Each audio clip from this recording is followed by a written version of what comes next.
అమౌంట్ని ఫిక్స్ చేయడం జరిగింది. అవి 5 సంవత్సరాలు మీ ఎవరికే రాలా. కానీ రానున్న రోజుల్లో అవే కాకుండా ఏదైతే కిట్ల రూపంగా కానీ మరి కార్మికులకు ఏ అవసరాలు ఉన్నాయో ఆ అవసరాలన్నీ తీర్చే విధంగా బోర్డులో తీర్మానాలు చేసి ఖచ్చితంగా మీ అందరికీ కూడా మేలు జరిగేలాగా నేను చూస్తానని చెప్పి మీ అందరికీ హామీ ఇస్తున్నాను. అలాగే ఈ చీఫ్ మినిస్టర్ రిలీఫ్ ఫండ్ కూడా ఉపయోగించుకోండి. ఎందుకంటే నిజంగానే 30,000 అయింది ఎందుకులే అని అనుకున్నారనుకోండి, అలా అక్కలా రండి 30,000 అయిందండి ఇలాగే అని ఆ బిల్ సెట్కొస్తే ఖచ్చితంగా చీఫ్ మినిస్టర్ రిలీఫ్ ఫండ్ నుంచి మీకు డబ్బులు వచ్చే ఏర్పాటు చేస్తాం.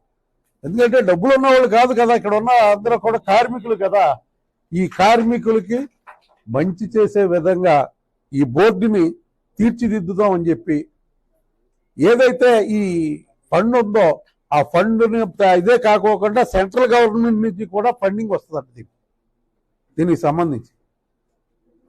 ఇంకా ఏదైనా కొత్తగా స్కీములు ప్రవేశపెట్టడానికి కూడా అవకాశం ఉంటే ఆ అవకాశాలన్నీ వినియోగిస్తామని చెప్పి గతంలో మరి ఆదరణ పేర్లతో మీ అందరికీ కూడా చాలా మంది కిట్లు ఇచ్చారు.